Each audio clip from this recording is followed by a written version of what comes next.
unisinusale. C'est-à-dire, chaque QRS est précédée d'une onde P, et cette onde P est d'origine sinusale, c'est-à-dire qu'elle provient d'une sinusale. Puisqu'elle provient d'une sinusale, donc elle se dirige vers le bas et vers la gauche, donc elle est automatiquement positive dans les dérivations gauche, elle est automatiquement négative dans les dérivations droite.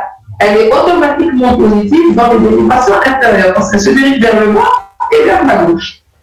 Ça, c'est le rythme idéal, ça, c'est le rythme normal. On dit que la première des choses qu'on commence l'interprétation de l'électrocardiographe, on dit que la personne, elle est en rythme sinusal ou elle n'est pas en rythme sinusal. Maintenant, tout ce qui est en dehors du rythme sinusal, c'est pas normal. La normale, il y a une seule normale qui est le rythme sinusal, le rythme qui est normal. Ça veut dire tout simplement que le nœud sinusal, il donne naissance à une activité électrique. Cette activité électrique, elle va descendre vers les oreillettes pour vous donner l'onde P, puis elle va traverser les voies de conduction pour vous donner l'intervalle PR, puis elle va arriver au niveau de votre cœur pour vous donner le QRS, et puis par la suite, c'est la repolarisation. Donc, c'est l'effet inverse de ce qu'on appelle la restitution du potentiel d'action de la cellule, qu'on appelle également la repolarisation. Il arrive que chez certains sujets, ils perdent le rythme sinusal. Et s'ils perdent le rythme sinusal, eh bien, l'une des pathologies les plus fréquentes, c'est la fibrillation auriculaire. C'est-à-dire la fibrillation auriculaire, c'est-à-dire que l'onde P, elle est absente, on ne voit plus l'onde P. Ça, on a vu déjà dans le sujet pathologique, mais je le reprends quand même, parce que ça fait partie des troubles du parce qu'aujourd'hui, notre objectif, c'est d'apprendre les troubles du et les troubles conductifs. Donc, le rythme sinusal est absent, l'onde P, elle est absente. Elle laisse place à ce qu'on appelle une tribulation de la ligne de base. Et en plus de ça, cette tribulation, ça s'appelle les ondes F. Ces ondes F, on ne sait pas est-ce que c'est cette onde F qui sera conduite, ou bien c'est cette onde F qui sera conduite, ou si c'est cette onde F qui sera conduite. Et qu'est-ce qui se passe en fait? Il va y avoir une tribulation de la ligne de base, et puis vous avez des QRS hélico-distants et hélico-potentiels. C'est-à-dire la distance entre ça et ça, elle est différente de celle-là. L'intervalle RR, il est variable. C'est ce qu'on appelle l'hélico-distance, c'est-à-dire la distance n'est pas la même. En plus, le fait que l'on ne sait pas quelle onde F qui est conduite, pour donner le QRS, ça va vous donner un aspect hélico-potentiel. C'est-à-dire que le potentiel, ou le QRS, n'a pas strictement la même morphologie. Il est un peu variable, tout simplement, parce que c'est pas vraiment un F qui a donné le QRS. En fait, quand il y a comme ça des ondes F qui se précipitent vers le nœud, les voies de conduction, le faisceau de Higgs, la manche droite et la manche gauche, c'est comme s'il y a un embouteillage.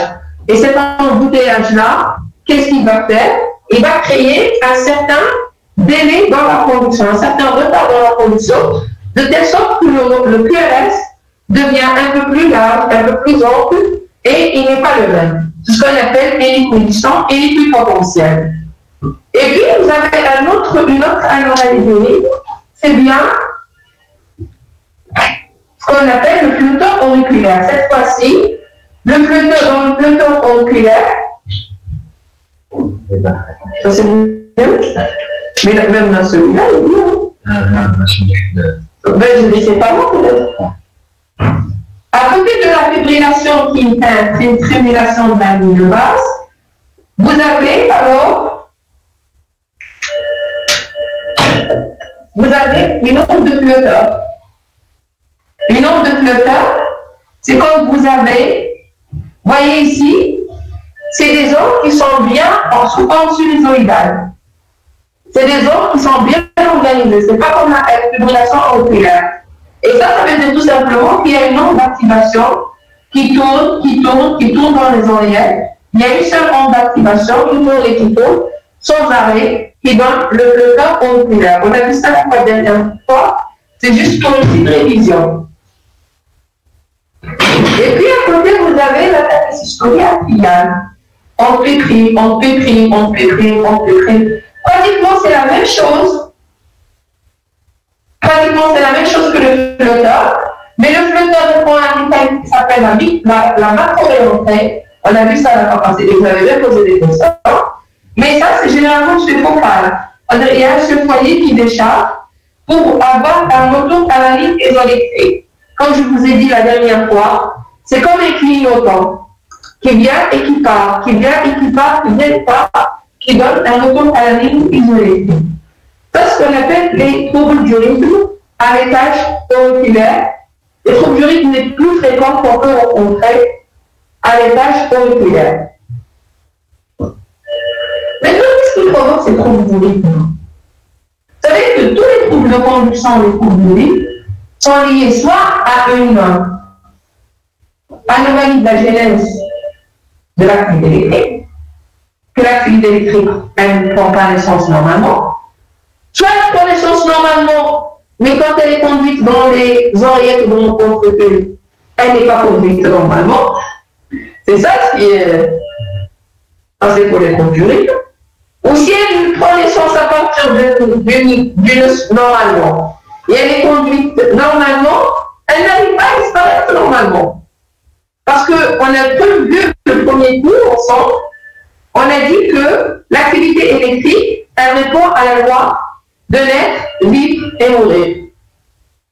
C'est-à-dire, elle doit prendre naissance normalement, elle doit vivre normalement et elle doit mourir normalement. S'il y a une de ces étapes qui ne va pas, soit qu'elle ne prend pas naissance normalement, soit qu'elle prend naissance normalement mais qu'elle n'est pas conduite, elle ne vit pas normalement, donc elle n'est pas conduite normalement, elle réagit très mal avec le tissu, ou bien elle prend naissance normalement, elle vit normalement mais elle n'arrive pas à mourir. C'est comme un diable, elle se féminise dans le cœur. Et cette dernière étape spécialement, c'est ce que moi je dis dans le nom du diable, c'est parce que le diable qui ne va pas, qui est toujours là. Donc, et c'est parce que c'est pas bon, c'est pas logique. C'est-à-dire, c'est les passes. Le diable, il est là, il les passe. C'est la même chose que les troubles du rythme. Et ça, cette dernière-là, ça s'appelle la réentrée. La chose qui se féminise, elle tourne, elle ne peut pas disparaître. C'est ce qu'on appelle le phénomène de réentrée. Alors, brièvement, je vais vous expliquer les mécanismes des troubles du rythme. Alors, les mécanismes des troubles du rythme, je vais expliquer par vous donner d'abord une idée sur quoi les troubles du rythme, la fibrillation, le flotteur, la cardiaque, ça c'est l'étage auriculaire.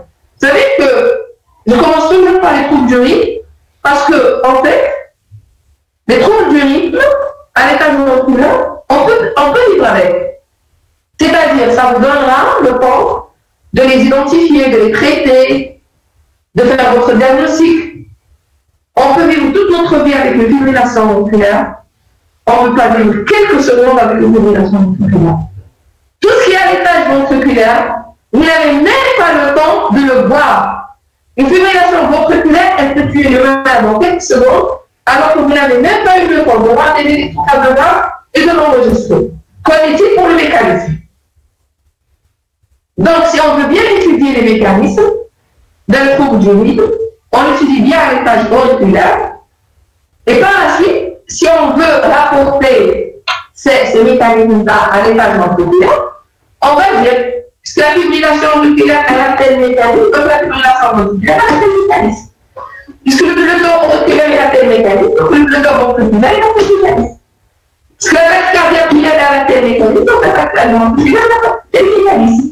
Mais la réalité, c'est que pour connaître le mécanisme de tout ce qui est à l'étage ventriculaire, c'est très difficile parce qu'on n'a pas le temps. Parce que le malade risque de mourir avant qu'on fasse même le diagnostic de la tachycardie, pas le mécanisme de la tachycardie. Alors, ce qui nous donne l'occasion de connaître les mécanismes, c'est bien tout ce qui se passe à l'étage auriculaire. Commençons par les mécanismes. Le premier mécanisme des troubles du rythme, c'est ce qu'on appelle l'automatisme anormal. L'automatisme anormal.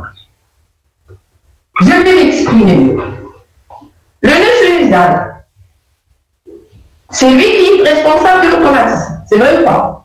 Il est responsable de l'automatisme. Pourquoi il est responsable de l'automatisme? Parce que tout simplement, son potentiel d'action, il a une onde de dépolarisation de la solide spontanée. Il augmente, il augmente, il augmente. Et par arriver au seuil, il va déclencher un potentiel d'action. Ce sont des cellules qu'on appelle automatiques. Ce sont des cellules qui n'ont pas besoin d'un autre déclencheur. Par contre, les cellules auriculaires ou ventriculaires, ce sont des cellules communes. C'est-à-dire, elles nécessitent l'arrivée d'un stimulus pour lui dire réveille-toi, il faut que tu te stimules maintenant. D'accord? Ce qu'on appelle les cellules communes, ou les cellules sages, ou les cellules stables. C'est les cellules, elles sont là, elles sont calmes, jusqu'au moment où elles reçoivent un stimulus qui vient probablement du monsieur Nuzal, qui va lui dire réveille-toi. Par contre, le monsieur Nuzal, il n'a pas besoin d'avoir un stimulus pour lui dire réveille-toi. Ce sont son potentiel lui-même d'action qui est fait de façon, qui se déclenche de façon automatique. Et ça, c'est ce qu'on appelle l'automatisme normal. On peut avoir l'automatisme normal exagéré, c'est-à-dire, le nœud sinusal, il devient comme ça, rapide, c'est l'attaque sinusale. On peut avoir un automatisme normal, mais qui est ralenti. C'est que le nœud sinusal, il devient trop long. C'est la radicalité sinusale. Mais tout ça, c'est le nœud sinusal.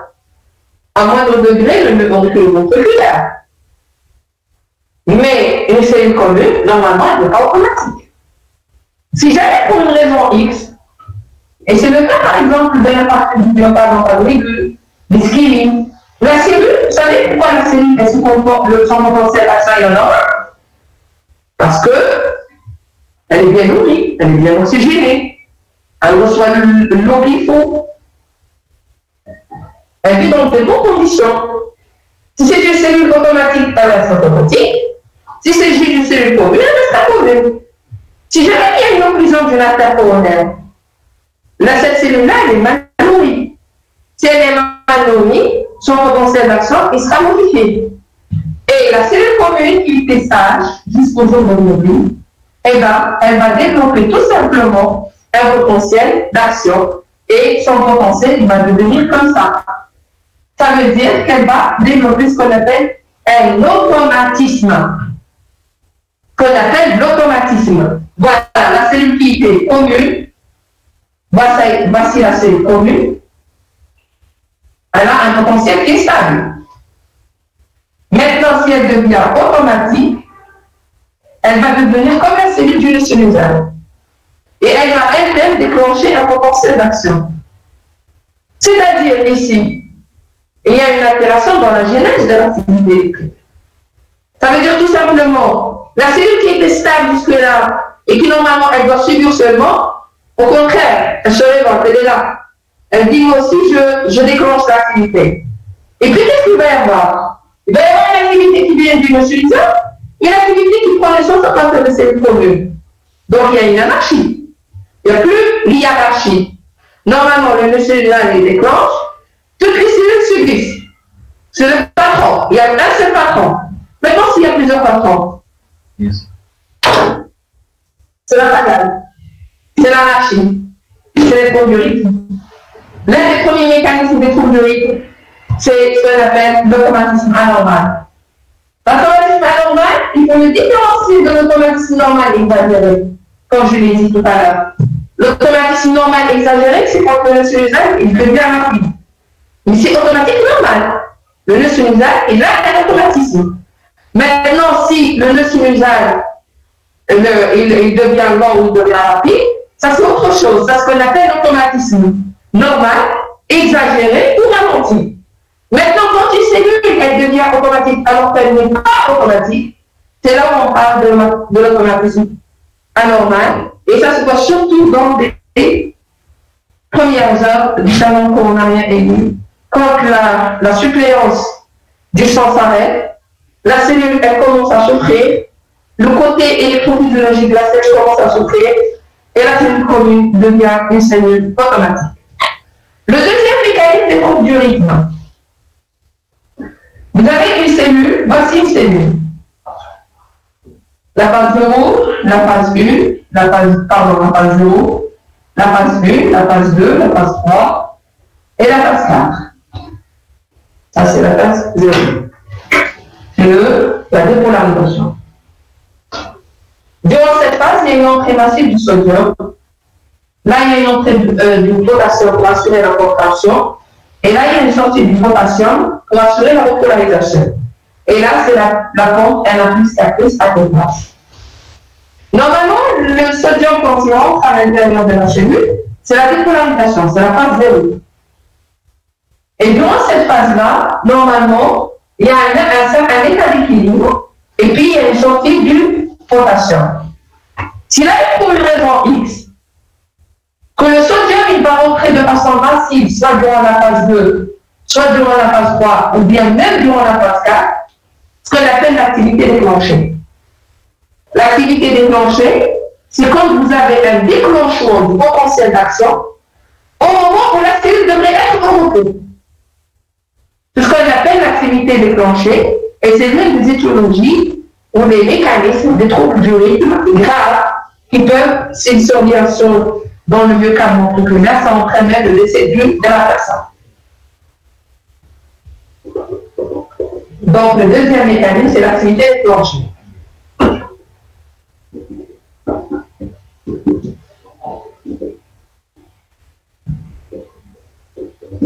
Le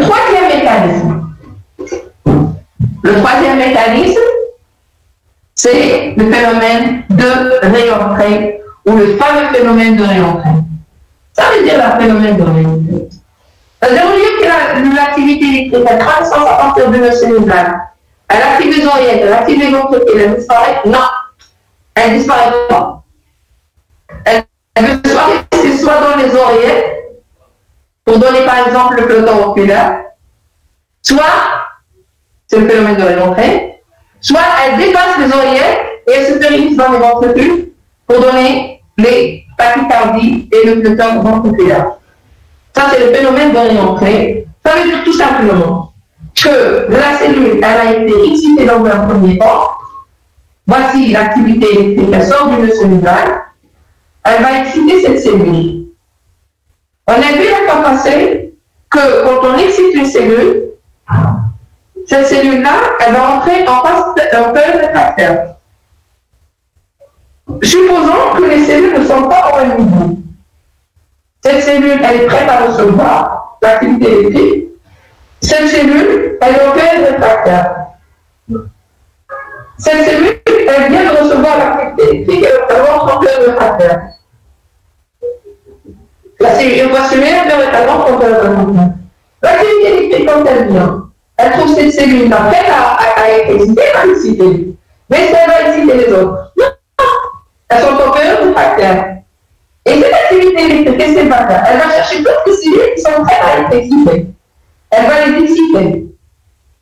Mais une fois qu'elle termine l'excitation de toutes les cellules qui sont prêtes à être excitées, elle va se retourner vers les premières cellules qui n'ont pas été excitées et elle va les trouver sorties de leur période réfractaire. Elle leur donne le temps pour sortir de leur période réfractaire. Donc l'activité électrique, qu'est-ce qu'elle va faire? Elle va se retourner vers les cellules qui n'ont pas été dépolarisées la première fois et qui étaient en période réfractaire. Maintenant, après un certain laps de temps, elles ne sont plus en période réfractaire. Donc elles vont s'exciter. Mais la cellule qui a été excitée la première fois, elle a eu le temps de rentrer en période réfractaire et sortir de sa période réfractaire. Donc elle va être excitée plusieurs fois. Et qu'est-ce qu'il va faire? Qu'est-ce qui va se passer? Hop. Et le phénomène se pérennise. Pourquoi? Tout simplement, on a vu la première fois, le cours ensemble, que l'activité électrique, c'est une notion virtuelle. C'est un dipôle électrique qui va du moins vers le plus. Ce dipôle électrique, à lui seul ne suffit pas. Il faut une réaction. L'action seule ne suffit pas. Il faut qu'il y ait une réaction. Ça veut dire pour que l'activité électrique, elle est là, il faut qu'elle trouve un tissu vivant et stimulable. La même chose. Elle trouve un tissu vivant et stimulable. Donc, elle ne peut pas partir. Par contre, si le tissu était normal, supposons qu'on est chez un sujet normal, Un sujet normal, toutes les cellules sont au même niveau. L'activité électrique, quand elle arrive, elle va stimuler toutes les cellules. Et hop, une fois elle termine, elle ne trouve rien à stimuler. Donc elle va mourir, elle va disparaître. C'est ça la différence entre un sujet malade et un sujet normal. Un sujet malade, par contre, les cellules ne sont pas au même niveau. Les cellules sont différentes. Une cellule est en train de déposer, une autre cellule est en train de s'esquiller, une autre cellule est en train de s'offrir. Peut-être qu'il y a une cellule normale, peut-être. Et la cellule normale, elle s'excite, et puis l'excitation, elle va passer à des degrés variables vers des autres cellules qui ne sont pas au même niveau que la cellule normale, et l'activité électrique, elle trouve le moyen de rester. Quand elle trouve une cellule à exciter, elle va rester. Ce qu'on appelle le phénomène de réante. D'accord? Et on va le voir encore quand on va faire les antiarythmiques. Je vais vous montrer les conditions pour avoir un phénomène de réante. On va le voir ensemble plus en détail, parce que ça va prendre du temps pour rentrer dans les conditions de... Maintenant, voici donc les mécanismes des troubles du rythme. Vous avez l'automatisme anormal, vous avez l'activité déclenchée et vous avez le phénomène de réante. Alors, pour vous résumer, la fibrillation auriculaire, qu'est-ce qu'elle a comme mécanisme? Elle a les trois. Les oreilles sont tellement malades, il y a de la fibrose, il y a des cellules qui sont malades, il y a des cellules qui émergent de façon spontanée. Elle associe les trois mécanismes. Le flotteur auriculaire, c'est le principe, c'est le phénomène de réante. La tachycardie atriale, c'est l'automatisme anormal. La fibrillation, elle associe les trois mécanismes. C'est-à-dire qu'on peut avoir les trois mécanismes associés chez le même malade. Ça, c'est les troubles du rythme à l'étage auriculaire. On peut avoir des troubles du rythme à l'étage jonctionnel. Vous savez que la croix-passant n'a pas une forme pour vous dire que chez un sujet normal, on peut avoir non seulement des voies de conduction normales, mais on peut avoir ce qu'on appelle des voies accessoires. Je ne sais pas si vous avez entendu parler de ce qu'on appelle les voies Parkinson-White ou lequel. C'est des gens, c'est des sujets normaux en fait, qui naissent avec une voie accessoire. Au lieu d'avoir que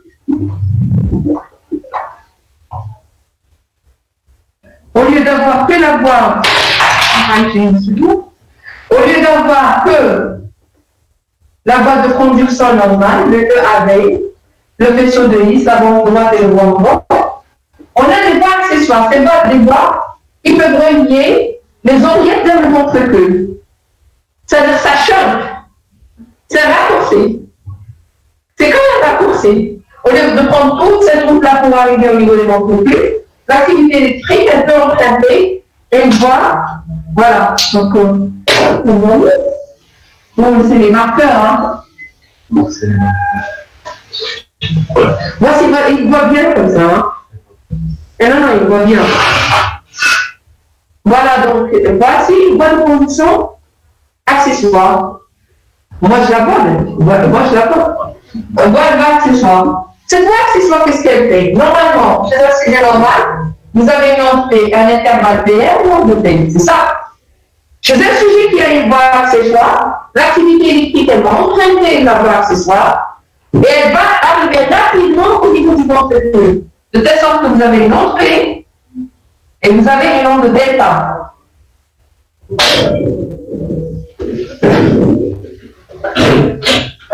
Vous vous disiez, s'il vous plaît, j'arrive pas à faire mon cours. Tu perds la fenêtre.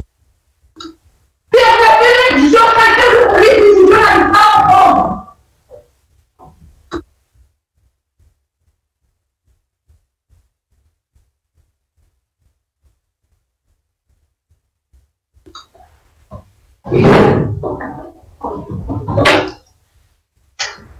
Alors, ici, vous avez l'activité électrique quand elle sort d'une sinusale. Elle est là, elle descend par là et elle descend par là. Mais là, c'est une voie, c'est un raccourci. la vitesse de conduction est beaucoup plus rapide. Donc l'activité électrique, elle va descendre par la voie accessoire pour vous donner ce qu'on appelle le nombre de delta. C'est-à-dire que c'est le nombre patron du QRS. Et puis, vous avez le QRS qui va par la suite qui va venir. Le plus important, c'est que vous avez un PR qui est court. Il n'y a pas de PR. Le PR se résume à l'onde P. Donc, vous avez un PR qui est court. Vous avez cet intervalle-là, PR, ou ce segment PR-là qui est isoélectrique, il devient comme une pompe. C'est ce qu'on appelle l'onde de delta. Et vous avez un QRS qui est large parce qu'il bouffe l'intervalle PR. Donc, devant un PR court et l'onde delta, un QRS large, on dit que la personne, elle présente une voie accessoire, ce qu'on appelle également le faisceau de Klein. C'est M. Klein qui a découvert pour la première fois cette voie accessoire. Cette voie accessoire, vous imaginez, si le malade lui fait une fibrillation auriculaire, la fibrillation auriculaire, elle a l'habitude d'être filtrée au bout des nœuds. Et les nœuds, ils ne laissent pas passer toutes les ondes R. Ils laissent passer une onde R sur 3, sur 4, sur 7, sur 6, ça dépend. Cette voie accessoire ne filtre pas. Cette voie accessoire, si le malade va faire une fibrillation auriculaire, ça va passer directement vers les ventricules. Et la fibrillation auriculaire, ça va transformer en fibrillation ventriculaire. Ce sont des malades qui sont sains, c'est vrai, mais si jamais le malade fait une fibrillation auriculaire, il risque de faire une mort subite. Une mort subite, c'est le cas de certains joueurs de foot qui sont décédés sur les terrains de sport, sur le terrain de match. En faisant un match, ils ont la voie accessoire, ils développent la FA se transforme en élevé, et hop, c'est le décès, c'est la mort subite de la personne. Il faut faire très attention aux voies accessoires. Il y a des voies accessoires qui sont bénignes, parce que leurs périodes réfractaires, elles sont trop longues. Donc ça filtre bien. Mais quand la voie accessoire a une période réfractaire qui est courte, ça ne filtre pas du tout. Et toutes les ondes R seront, des ondes R seront transmises au niveau des ventricules pour donner la fibrillation ventriculaire. Voici donc la voie accessoire, qu'est-ce qu'elle peut donner? Elle peut donner même la mort subite.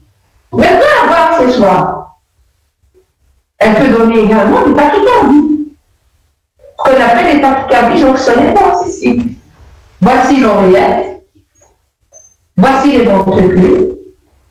Le nœud AV, le faisceau de Lis, la bande droite, la bande gauche. Ça, c'est la voie accessoire.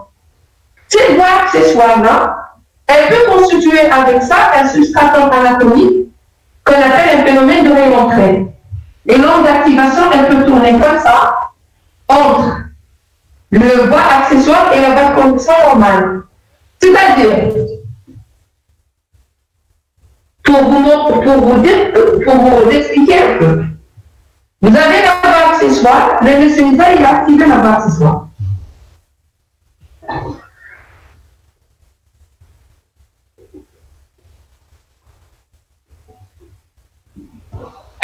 Voici l'onde.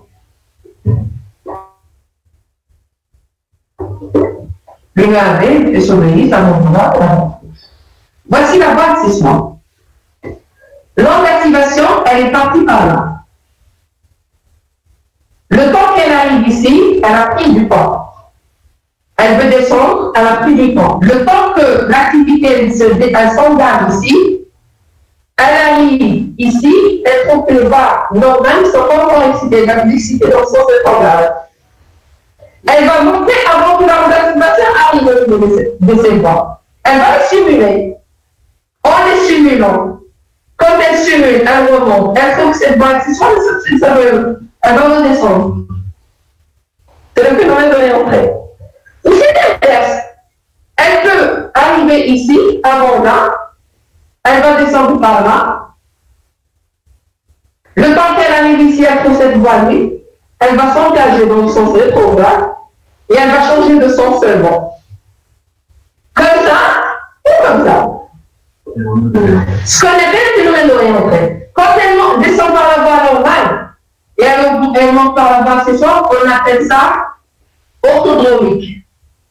C'est les tachycardies orthodromiques. C'est les tachycardies orthodromiques. Vous avez tout dans le cours de toute façon. Et quand c'est l'inverse, quand ça descend par la voie accessoire et ça monte par la voie normale, ça s'appelle tachycardie antidromique. Tachycardie, c'est la même chose, c'est le même circuit. C'est le sens qui a changé. Antidromique. Quand ça descend par la voie normale et ça monte par la voie accessoire, c'est orthodromique. Quand c'est l'inverse, quand elle descend par la voie accessoire et elle monte par la voie normale, c'est l'antidromique. C'est ce qu'on appelle des tachycardies à réentrée en utilisant les voies accessoires. On peut avoir des tachycardies également la même chose. Hein? Vous avez vu ça? C'est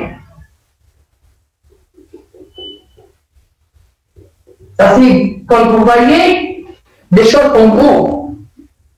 Il arrive que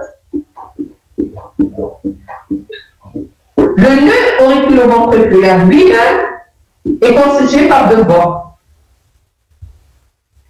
Et ce nœud-là, il va constituer le substrat en anatomie pour le phénomène de réentrée entre la voie lente et la voie rapide, et la tachycardie, elle déroule ici.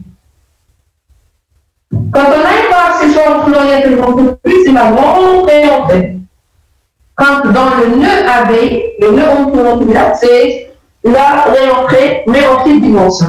Ce qu'on appelle le phénomène de réentrée intranodale. C'est une tachycardie également qu'on peut ablater, qu'on peut guérir de façon facilement en enlevant la voie longue. Ça, c'est ce que je voulais vous dire sur le plan jonctionnel. Sur le plan ventriculaire. En ventriculaire, vous avez soit les tachycardies ventriculaires, c'est l'équivalent de la tachycardie atriale, soit le flotteur ventriculaire, c'est l'équivalent du flotteur auriculaire, soit la fibrillation ventriculaire, qui est l'équivalent de la fibrillation auriculaire. Mais ce que vous devez retenir, c'est que la fibrillation ventriculaire, elle est mortelle. Le malade décède dans l'instant. On peut vivre toute notre vie avec la fibrillation ventriculaire, mais on ne peut pas vivre quelques secondes avec la fibrillation ventriculaire. Vous voyez qu'à l'état ventriculaire, les choses sont devenues très dangereuses et on ne peut même pas parler des mécanismes. Le plus important, c'est de prendre un choc électrique externe et de choquer le malade et essayer de sauver le malade. Ok? C'est clair? C'est clair maintenant? Vous voyez? Vous avez un étage auriculaire, fibrillation auriculaire, le temps auriculaire, systolique atrial, auriculaire. À l'étage jonctionnel, c'est l'attaque à l'orthodromique, réentrée intranodale. À l'étage ventriculaire, c'est la même chose. Maintenant, si vous voulez faire mieux, vous pouvez partager les étages en deux étages au lieu de trois. Au lieu de l'auriculaire jonctionnel ventriculaire, on peut partager en supraventriculaire et ventriculaire.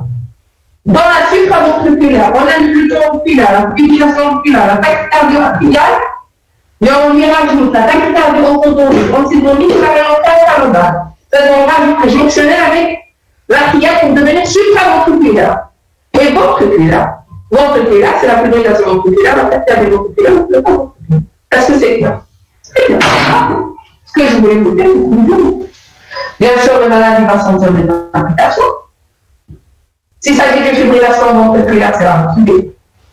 Pour les autres, le malade va vous dire je sens des palpitations, il va s'adresser au niveau des urgences et il va recevoir le traitement qu'il faut. On va voir le cours sur les antiarythmiques, comment on va traiter les malades. Et donc, le résumé de ce que je voulais vous dire sur les troubles du rythme supraventriculaire et ventriculaire.